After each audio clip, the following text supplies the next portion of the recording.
Before we start, if you enjoy the story, please leave a like and check if you're subscribed. The guards threw Ashton Cross into the arena hard enough that he skidded across the sand, blood from the cut above his eye mixing with the dust. He rolled to his feet, shoulders loose, breathing measured, despite the roar of the crowd that pressed against the energy barriers circling the pit. 3 weeks in this facility had taught him that panic killed faster than any opponent. The gate across from him shuddered open with a grinding screech of metal on metal. Sarah Valeth leaned forward in her observation booth, the movement unconscious. Her fingers rested against the transparent wall separating her from the arena floor, green skin pale in the harsh lighting. The delicate fur inside her cat-like ears tingled with the crowd's bloodlust, every nerve alive with anticipation she'd felt 100 times before. Another human, another quick death, another data point for her father's records. The render emerged from the darkness of the gate, and even after 37 consecutive kills, the sight still commanded attention. The creature stood 3 meters tall, its beetle-like carapace gleaming black under the arena lights. 6 legs carried its bulk with surprising speed, and the crushing mandibles that gave it its name clicked together with sounds like breaking bone. Human prisoners usually ran. They screamed, they died within minutes. Ashton stood his ground, head tilted slightly as he assessed the creature. His body held the stillness of something waiting, coiled. Sarah's secondary eyelids flickered, strange. The render charged, sand spraying from its legs. Mandibles spread wide enough to bisect a man. The crowd's roar peaked. Ashton moved left, not the desperate scramble she expected, but a measured sidestep that put him inside the creature's turning radius. His hand shot out, grabbed one of the sensory antennae near the render's head, and yanked hard enough that the creature's momentum carried it past him in a stumbling arc. Impossible, the spectator beside Sarah breathed. She didn't respond. Her ears had flattened against her skull, heart suddenly loud in her chest. The render recovered faster than its bulk suggested possible, spinning with a screech that rattled the observation glass. It lunged again, and this time Ashton went down, rolling under the snapping mandibles. He came up with a fist-sized rock from the arena floor and slammed it into the joint where one of the creature's middle legs connected to its body. The carapace cracked. The render shrieked, ichor leaking black against its shell. Ashton didn't wait for it to recover. He moved in close, too close for the mandibles to reach him, and drove the rock into the same joint again. And again. The leg collapsed, throwing the render's balance off. It tried to pivot, to bring its crushing weight down on him, but he was already moving to its blind side. Sarah's claws had extended without her noticing, scraping against the glass. Her tail, usually still and controlled, lashed once behind her. The next 3 minutes were education masquerading as slaughter. Ashton moved with economy that bordered on beautiful, every motion purposeful. He used the arena's walls to redirect the render's charges. He targeted joints and sensory organs with rocks, with pieces of broken carapace, with his bare hands when nothing else was available. The creature that had killed 37 opponents bled from a dozen wounds, and its movements grew sluggish, desperate. Ashton ended it with brutal finality. He climbed onto the render's back as it struggled to rise on its remaining legs, grabbed the base of its antennae with both hands, and twisted.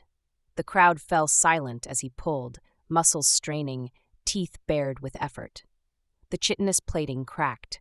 He adjusted his grip and pulled again, and this time the entire anterior section of the render's head tore away with a sound like splintering wood. The creature convulsed once and went still. Ashton stood on its corpse, chest heaving, covered in black ichor and his own blood. He looked up at the observation booth, at her. Heat flooded through Sarah's body, pooling low in her belly. Her breath came short, skin flushed darker green. She stepped back from the glass, ears pinned flat, trying to understand the sensation coursing through her veins. This wasn't possible. Humans were weak, slow. They'd lost every border conflict with her people for precisely that reason. The facility's entire purpose rested on that fundamental truth. Yet she'd just watched one tear apart their undefeated champion using nothing but tactical intelligence and raw physicality. Get medical to holding cell 7, she said, voice steady despite her racing pulse. The technician beside her blinked. You heard me. Stabilize the human, I want him alive. She left the booth before anyone could question her further, tail swishing with agitation she couldn't suppress. The corridors of the facility blurred past as her mind raced faster than her feet. Something was wrong. Deeply, fundamentally wrong. Her father's assessments of human combat capability, the predictions that made the arena fights profitable entertainment, the casual dismissal of humanity as a galactic threat, all of it suddenly rang false. Sarah's private quarters occupied the eastern wing, separate from the main facility. She locked the door behind her and activated her personal terminal, fingers flying across the haptic interface. Her father kept the facility's full database restricted, but she'd had administrative access since her 16th cycle. He'd never expected her to question the data she was allowed to see. She pulled Ashton Cross's file first. Basic information.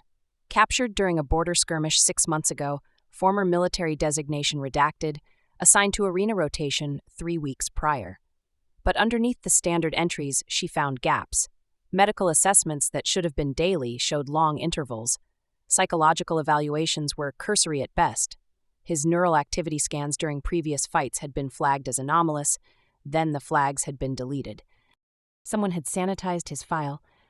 Sarah's claws clicked against the terminal as she dug deeper, accessing files that required her father's clearance codes.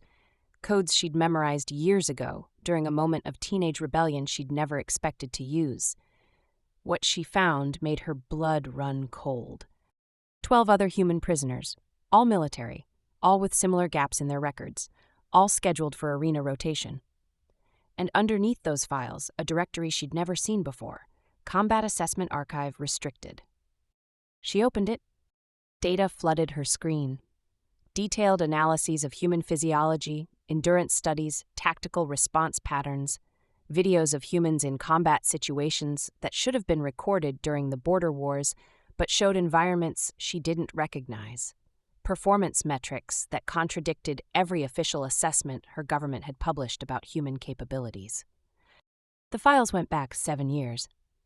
Her father hadn't been running arena fights for entertainment, he'd been running systematic combat trials, and someone had been paying him to suppress the results. Sarah sat back, ears flat against her skull, skin cold despite the warm ambient temperature of her quarters. Every fight she'd watched, every human death she'd dismissed as inevitable, they'd been murder disguised as research. And Ashton Cross had just proven that humanity was far more dangerous than her people had been led to believe. She stood, decision crystallizing with the same certainty that had governed every major choice in her life. Her father would kill Ashton within the week, either in another arena fight or quietly in his cell once the human's survival became inconvenient. The data would be buried deeper. The conspiracy would continue. Unless she stopped it. Sarah left her quarters and headed for holding cell 7, knowing that speaking to Ashton Cross would mark her as a traitor to her species. She went anyway, pulse racing with more than just fear, the memory of his body moving through violence playing behind her eyes like a recording she couldn't erase. The holding cells occupied the facility's lowest level where the air hung thick with disinfectant and the underlying scent of blood. Sarah's boots echoed against the metal grating as she descended, each step taking her further from safety. Captain Vrix stood at the checkpoint, his bulk blocking the corridor, scales mottled gray. "Lady Valeth," he said, not quite making it a question. "I'm inspecting the human from today's match." Vrix's inner eyelids flickered. "Your father gave orders." "My father isn't here," Sarah interrupted, "and I still hold administrative authority over medical protocols." The lie came easily. Vrix knew it was a lie. The tension stretched until he finally stepped aside with a grunt that conveyed exactly how much he'd be reporting this. Cell 7 sat at the corridor's end. Sarah keyed her override and stepped through. Ashton sat on the metal bench, head back, eyes closed. Medical had done minimal work. The cut above his eye sealed, ribs wrapped, but bruises painted his torso in purple and black. Ichor still streaked his arms. He opened his eyes when the door slid open. gray, she noted, storm gray with an intensity that hit her like physical contact. Come to watch the animal up close, he asked. His voice carried an accent she couldn't place, rough but controlled. Sarah stepped inside, leaving the door open, a gesture of trust that felt both calculated and genuine. Her tail swished once, betraying nervousness. I came to understand how you did it. Killed your champion? Ashton sat forward, elbows on knees. Want a detailed breakdown for the next poor bastard you throw in there? I want the truth. Something flickered across his face. He studied her with the same assessment he'd used on the render, taking in her uniform, her posture, the tension in her shoulders. His gaze lingered on her ears, which flattened involuntarily. Truth's a dangerous commodity here. More dangerous than lies. Ashton laughed short and bitter. You tell me, how many humans died in your arena while you watched? Heat flushed through Sarah's skin, shame mixing with anger. I didn't know. Didn't know what? That we could fight? That we could think? The words hit like strikes. Sarah's claws extended before she could stop them, but she held her ground. I found the files, she said quietly, the restricted assessments, 7 years of data. Ashton went very still, predator awareness replacing casual defiance. You shouldn't have done that. Someone has to. And you think that someone is you? He stood, and despite her species' height advantage, they were nearly eye level. You're the overseer's daughter. I know. The admission hung between them. Sarah's pulse hammered in her throat, and she knew he could see it, the green skin there thin enough to show her blood's rhythm. His eyes dropped to it, then back to her face. Why are you really here? Ashton asked. Because watching you move made something inside me wake up. Because I can't stop seeing your hands tear through chitin. Because you looked at me and I felt seen for the first time in my life. She said none of that. Because what's happening here is going to start a war, and I need to know what else my father is hiding. Ashton studied her, then nodded toward the medical kit she'd brought. You gonna stand there, or finish what your people started? Sarah moved forward, opening the kit. Professional distance, she told herself, but when she touched the first bruise on his ribs, testing for fractures, his sharp inhale made her own breath catch. Cracked, not broken, she murmured. You're lucky. Lucky, that's one word for it.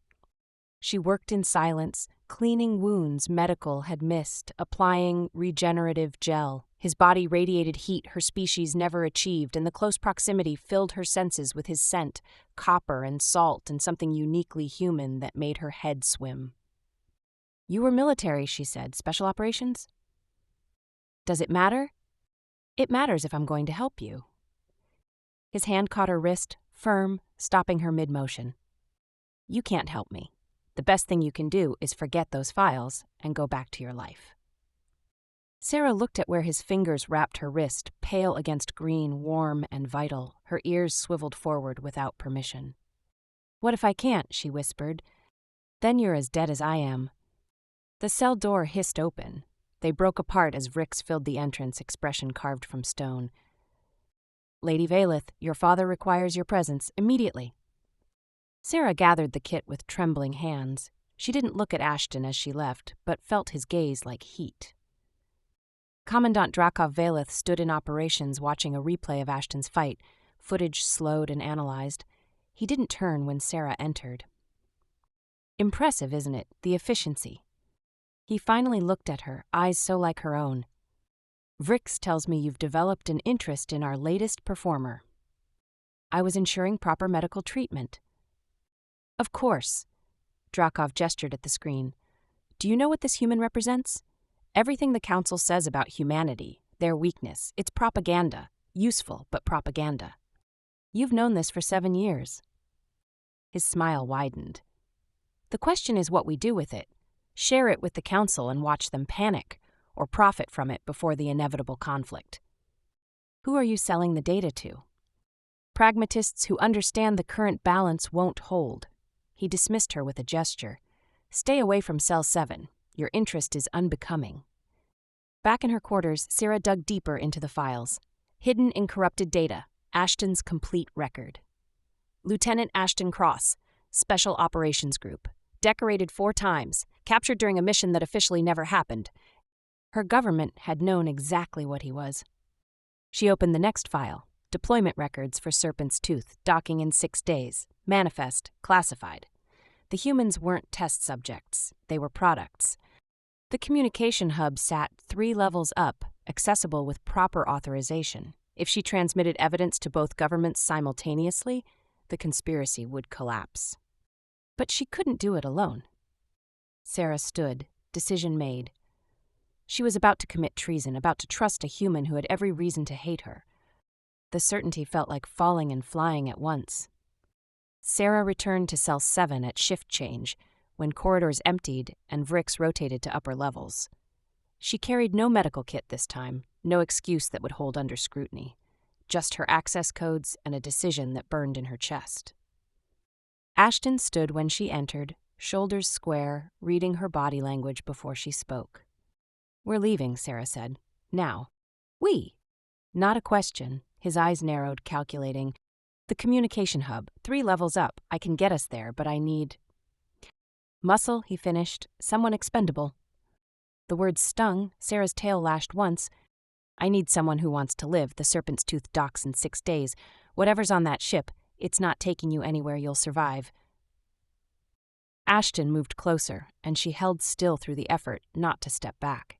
He smelled like regenerative gel. Under it, the copper salt that made her pulse quicken. "Why should I trust you?" "Because I'm the only chance you have." His jaw tightened. She watched the decision form behind his eyes. "Get me out of this cell, and I'll get you to your hub."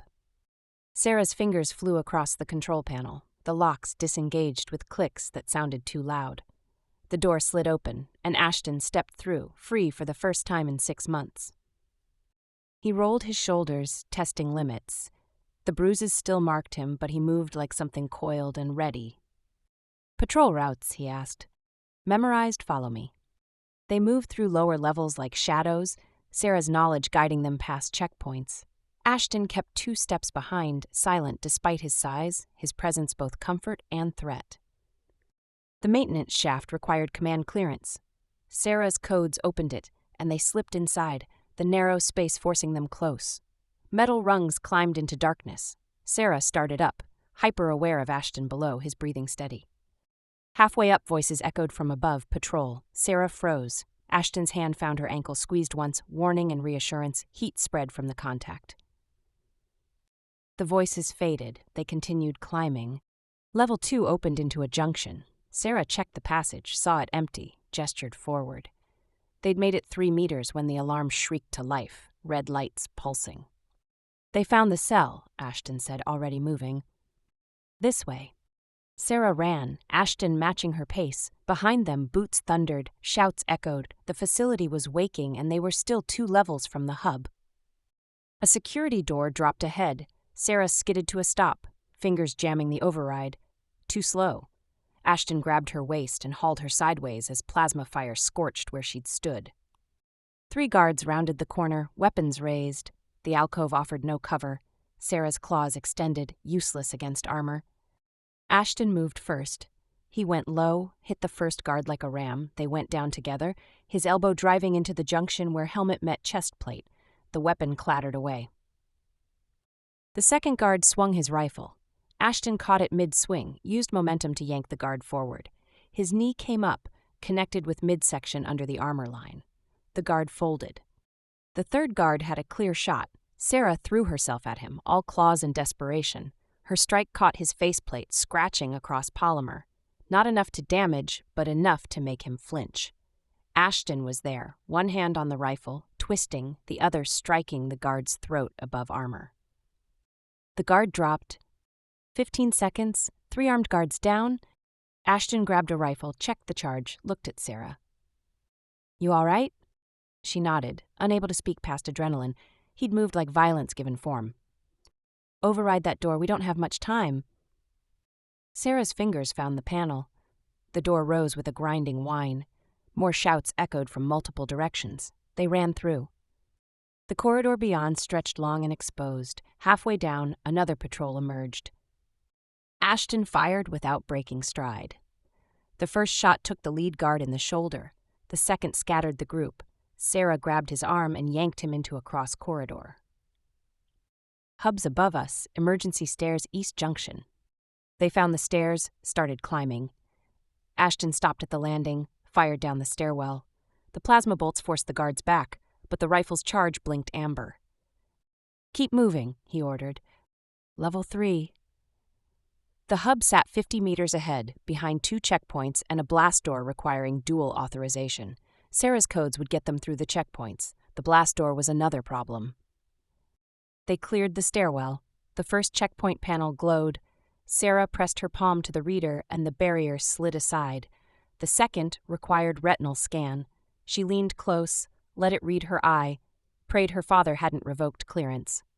The barrier opened. The blast door loomed ahead, 3 meters of reinforced alloy. Sarah ran to the control panel, calling up authorization interface. Dual command codes required. She entered hers, then pulled up the override subroutine. "How long?" Ashton asked, watching the corridor. 2 minutes. "We don't have 2. Guards poured into the corridor, moving in formation. Ashton fired, dropped one, but the rifle died. He threw it and pulled Sarah behind a support column. Plasma fire scorched around them. The column wouldn't hold long. Sarah's fingers flew across the interface, bypassing protocols, exploiting back doors she'd never mentioned. The blast door's locks clicked, one after another. A plasma bolt struck the column inches from her head. Metal glowed orange. Ashton's body pressed against her back, shielding her. She felt his heart hammering against her spine. The final lock disengaged. The door groaned, opening. "Move," Ashton said. They ran for the widening gap. Guards closed from behind. The door was half open, enough space to slip through. Sarah went first, Ashton behind. Plasma fire chased them through. They hit the hub's interior as the door sealed, cutting off pursuers. Sarah didn't stop, heading for the central console. The array could reach both human and council frequencies. If she transmitted before her father overrode the system, it would be over. Ashton positioned at the door, watching the seal. "How long?" he asked. Sarah's hands moved across the console, pulling up encrypted files. 5 minutes to compile, then 30 seconds to transmit. "They'll cut power." The lights died as he said it. Emergency lighting kicked in, bathing everything in red. Sarah's console flickered, switched to battery backup. The transmission interface reset. She started again, faster. Outside, cutting tools engaged on the blast door. Ashton moved to the console, standing beside her. His hand found the small of her back, steadying. The touch burned through her uniform. "I've got you," he said quietly. "Finish it." Sarah compiled files, attached evidence, prepared the dual-frequency transmission. The blast door shuddered. She could see the bright point where plasma torch ate through alloy. The package was ready. Her finger hovered over send. "This ends everything," she whispered. "My life here, my family, everything I was." Ashton's hand pressed firmer.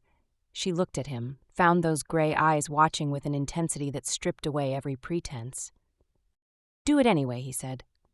Sarah pressed send. The transmission pulsed out, spreading faster than her father could stop. Evidence of conspiracy, suppressed data, names, all of it in both governments' hands simultaneously. The blast door gave way. Guards poured through. Sarah and Ashton backed against the console. Then the facility's power surged back, and every screen lit with incoming transmissions.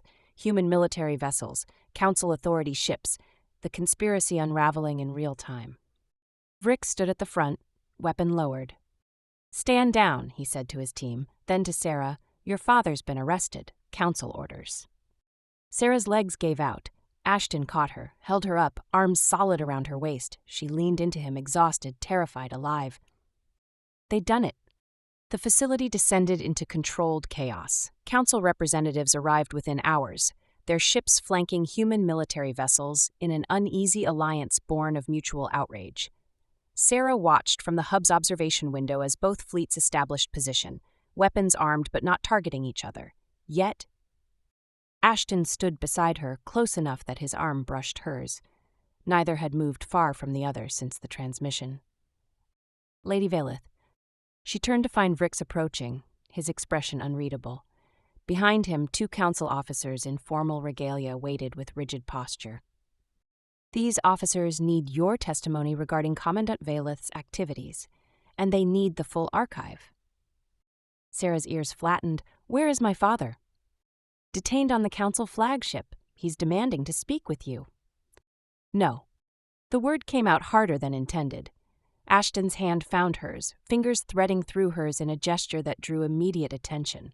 She didn't let go. The archive is encrypted with my personal codes, Sarah said. I'll provide access on one condition. The humans here are granted immediate medical evaluation and released to their government's custody. One of the council officers stepped forward, his scaled face rigid with disapproval. You are not in a position to negotiate conditions, Lady Valeth. Your complicity in... My complicity kept your entire species from stumbling into a war you'd have lost, Sarah interrupted, tail lashing. The data my father suppressed proves human capabilities exceed every assessment the Council has published. If you want that data, you'll meet my terms. The officers exchanged glances. The second one, smaller but with command insignia, inclined his head. The humans will be transferred to medical facilities aboard their vessels. Now provide the access codes.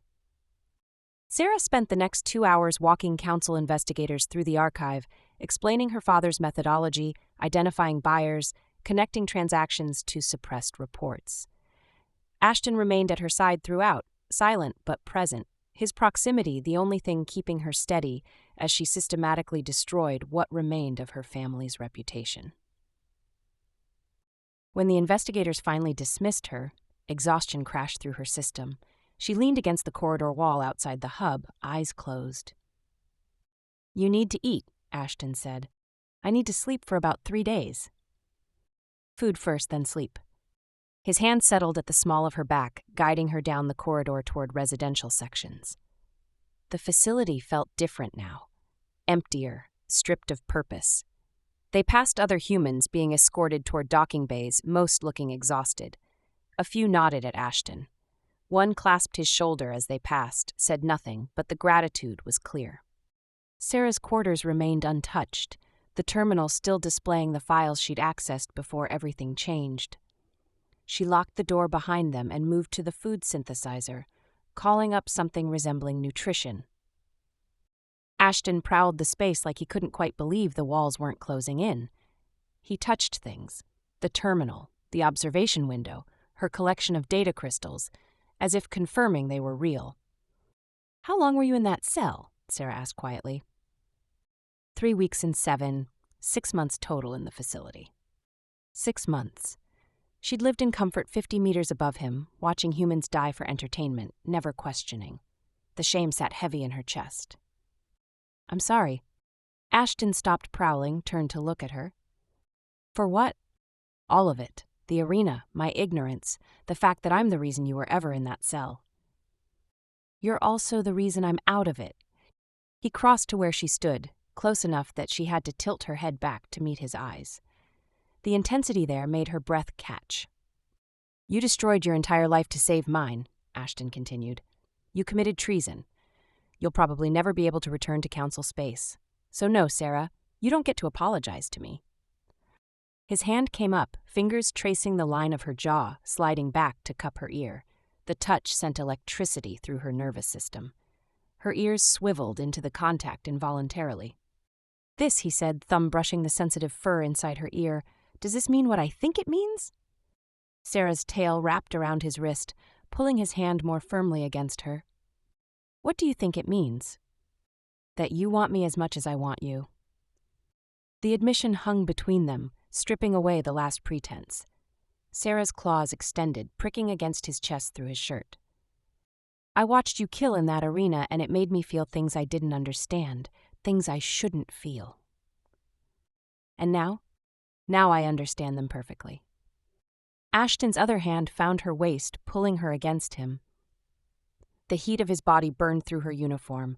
Her hands slid up his chest, over his shoulders, feeling muscles shift under damaged skin.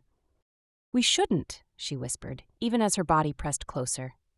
You're injured. We're both exhausted, and there are about 50 reasons this is a terrible idea. Name one that matters. She couldn't. Not with his hands on her, not with her heart hammering, not with the weight of everything they'd survived demanding release. Sarah kissed him. It started careful, exploratory, her unfamiliarity with human anatomy making her hesitant. Ashton's response was anything but. His hand tightened in her hair just short of pain, and he kissed her back with an intensity that made her knees weak. Her mouth opened under his, and the kiss deepened, became desperate. They moved without breaking contact, stumbling toward her sleeping platform.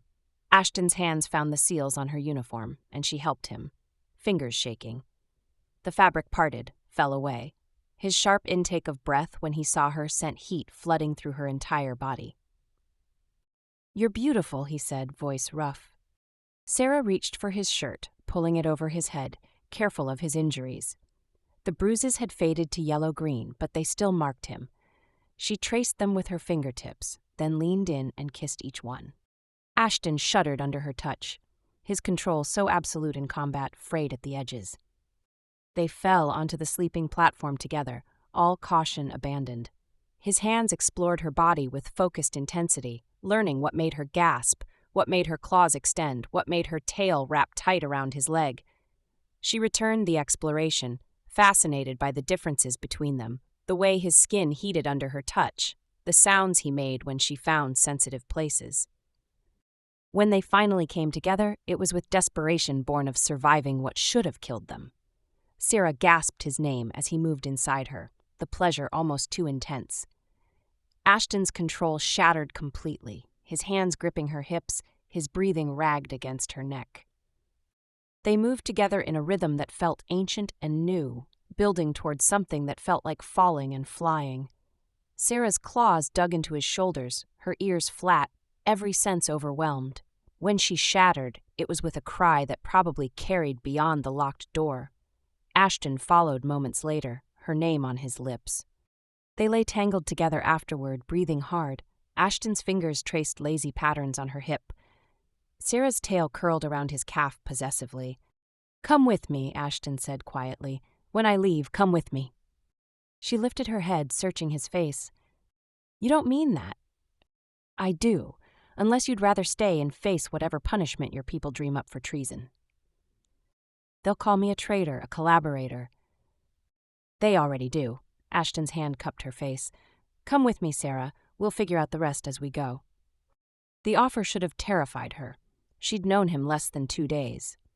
But lying in his arms with the weight of her old life burned away, it felt less like madness and more like the only sane choice left. "All right," she whispered. Ashton kissed her, slow and thorough, sealing the promise. The human medical ship departed at dawn, carrying the freed prisoners and enough evidence to keep council prosecutors occupied for years. Sarah stood at the docking bay viewport, watching the vessel detach and angle toward the jump point. Ashton's arm circled her waist, solid and warm. "Last chance to change your mind," he said. "About which part? Leaving my species, abandoning my homeworld, or throwing my future away on a human I've known for 3 days?" "Any of it." Sarah turned in his arms, looking up at him. The bruises had faded further, leaving only shadows. Soon even those would be gone, and the arena would be nothing but memory. "I'm not changing my mind." The transport shuttle waited on the adjacent pad, cleared for departure by both fleets. Sarah had spent the morning in final depositions, signing documents that formally severed her from council citizenship and placed her under human protection as a political refugee. The words had felt both liberating and terrifying. They boarded the shuttle together, Sarah carrying a single bag with the few possessions she couldn't abandon. Ashton traveled lighter. He owned nothing but the clothes medical had provided. The pilot, a human woman with silver hair and assessing eyes, nodded at them but asked no questions. The shuttle lifted smoothly, gravity compensators engaging as they cleared the facility's docking ring. Sarah watched through the viewport as the structure that had been her home shrank to insignificance, then disappeared entirely as they accelerated toward the human fleet. "Where will we go?" she asked. "Earth initially, debriefing, medical clearance, asylum processing. After that?" Ashton shrugged. "Anywhere we want." The simplicity of it struck her. For the first time in her life, no predetermined path stretched ahead. No family expectations, no social obligations, no carefully mapped future, just choice, raw and unfiltered. The human flagship loomed ahead, a massive vessel bristling with weapons and sensor arrays. The shuttle received docking clearance and slipped into the hangar bay among dozens of other craft. When the airlock cycled open, a reception committee waited. 3 officers in formal uniforms and a woman in civilian dress who carried herself with quiet authority. Lieutenant Cross, the senior officer, said, saluting, "Welcome home."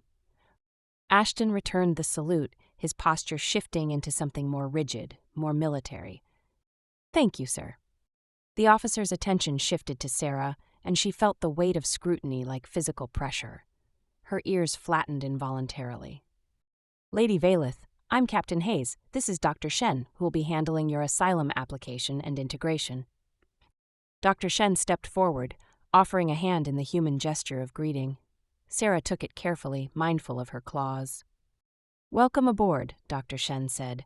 "I know this must be overwhelming. We'll take things at whatever pace you're comfortable with."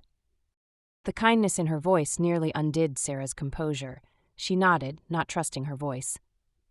Captain Hayes gestured toward the corridor. "Lieutenant, you're due for medical evaluation and debriefing. Lady Valeth, Dr. Shen will show you to guest quarters. You'll have time to settle before we begin the asylum proceedings." Ashton's hand found Sarah's squeezed once. "I'll find you after," he said quietly. She wanted to protest the separation, to demand they stay together after everything. But his eyes held reassurance, and she forced herself to nod. He followed the officers down one corridor, while Dr. Shen guided her down another. The guest quarters were small but comfortable, designed for human proportions but adaptable. Dr. Shen showed her the environmental controls, the communication panel, the food synthesizer programmed with approximations of council cuisine. "Take your time," Dr. Shen said. "Rest if you need to. Someone will come for you in a few hours to begin documentation." Alone, Sarah sat on the edge of the sleeping platform and let the enormity of what she'd done crash over her. She'd betrayed her father, her species, her entire civilization. She'd chosen a human she'd known for days over everything she'd ever been. The logical part of her mind screamed that this was madness. But when she closed her eyes, she saw Ashton moving through the arena with lethal grace, felt his hands on her skin, heard his voice promising they'd figure it out together. Not madness. The hours passed in a blur of meetings and documentation. Immigration officers asked questions in careful, neutral tones. Medical personnel ran scans to establish baseline physiology. Dr. Shen walked her through asylum procedures with patient thoroughness. Through it all, Sarah answered honestly, knowing that lying now would destroy any chance at the future she'd chosen. Evening ship time, a chime at her door announced a visitor. Sarah opened it to find Ashton standing there, showered and dressed in fresh clothes, looking more human and less like a prisoner than she'd ever seen him. "How did it go?" she asked. "Clean bill of health, mostly. Some scarring they'll want to treat, but nothing serious." He stepped inside, the door sliding shut behind him. "They offered me my commission back. Full reinstatement, promotion to captain, choice of postings." "That's good." "I told them I'd accept on one condition." Sarah's tail curled around her leg nervously. "What condition?" "That wherever they post me, they accommodate a dependent, a non-human dependent seeking asylum." The words hung in the air between them. Sarah's breath caught. "You shouldn't tie your career to..." "To what? To you?" Ashton crossed the space between them, hands settling on her waist. "Sarah, I've spent 6 months as a prisoner, 3 weeks thinking I'd die in that arena. You gave me my life back. More than that, you gave me a reason to want it back." "We barely know each other." "I know you committed treason to save me. I know you fought beside me when you could have let me die. I know that when you're nervous, your ears flatten, and when you're angry, your tail lashes, and when I touch you here," his thumb brushed the sensitive spot behind her ear, "you make this sound that drives me crazy." Sarah made exactly that sound, helpless against the sensation. Ashton smiled, the expression transforming his face. "I know enough," he said. "The rest we'll learn together." "What did they say about your condition?" "That they'd approve it. that I'd be posted somewhere integration-friendly, probably a diplomatic station or research facility, somewhere you could build a life without constant hostility. The future he described felt impossible and inevitable at once. Sarah leaned into him, pressing her face against his chest, feeling his heartbeat steady and strong. "I'm terrified," she admitted. "Good, that means you're sane." His arms tightened around her. "I'm terrified too, but I'd rather be terrified with you than safe without you." Sarah tilted her head back, meeting his eyes. In them she saw the same uncertainty she felt, tempered by determination that matched her own. "They'll write about us," she said. "The traitor and the prisoner, the scandal that exposed the conspiracy, will never be anonymous again. Let them write, we'll be too busy living to care." He kissed her, and she kissed him back with everything she felt, fear and hope and desire, and the strange, fierce certainty that this was right. When they broke apart, both breathing hard, Sarah felt something settle in her chest. Not peace, exactly, but purpose. "So we do this," she said. "We start over, build something new. Together." Together? The word felt like a vow. Ashton's hands found hers, threading their fingers together. Pale skin against green, human and alien, two people who should have been enemies becoming something neither of them had expected. Outside the viewport, stars wheeled past as the fleet prepared for jump. Somewhere ahead lay Earth, integration proceedings, a future neither of them could predict. Behind them, the facility and everything it represented receded into history. Sarah pulled Ashton toward the sleeping platform, desire and need overwhelming caution.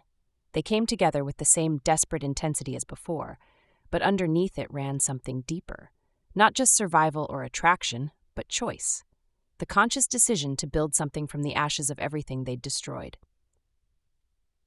Later, tangled together in the dark, Ashton's fingers traced patterns on her hip while her tail wound around his calf possessively. "What happens when we reach Earth?" Sarah asked quietly. "More debriefing. Public testimony, probably. The media will want interviews." "And after?" "After, we find somewhere quiet, somewhere we can breathe, and we figure out what comes next." The simplicity of it made her smile. No grand plans, no predetermined paths, just the two of them, navigating an uncertain future together. "I love you," Sarah said, the words surprising her even as they left her mouth.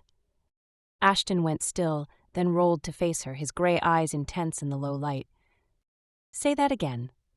"I love you. I know it's fast. I know it's probably just adrenaline and trauma, and—" He kissed her silent, then pulled back just enough to speak. "It's not just that. I feel it too. This thing between us, it's real." "How do you know?" "Because I've had adrenaline and trauma before. This is different. This is—" He searched for words. "This is you." Sarah's eyes burned with tears she didn't let fall. Instead, she kissed him again, pouring everything she felt into the contact. They made love slowly this time, savoring sensation, learning each other with thorough attention to detail. When Sarah finally slept, it was with Ashton's arms around her and the distant thrum of the ship's engines vibrating through the hull. Dreams came, fragmented and strange, the arena and the transmission, and Ashton's gray eyes watching her with unwavering intensity. She woke to find him already awake, watching her in the dim light. "Morning," he said softly. "Ship-time morning, close enough." Sarah stretched, feeling the pleasant ache of well-used muscles. Ashton's hand traced the curve of her hip, the gesture both possessive and gentle. "Ready to face the future?" he asked. Sarah thought about everything that waited ahead, testimony, integration, the inevitable scrutiny from both species. The challenges seemed enormous, possibly insurmountable. But then she looked at Ashton, at the man who'd survived her father's arena and fought beside her and chosen her despite every reason not to, and felt certainty settle in her chest. "With you, yes." They rose together, prepared to face whatever came next. Outside the viewport, Earth grew larger, a blue-green sphere that would become their home. The journey was just beginning, but they'd already survived the hardest part, choosing each other over everything else. The rest, they'd figure out together.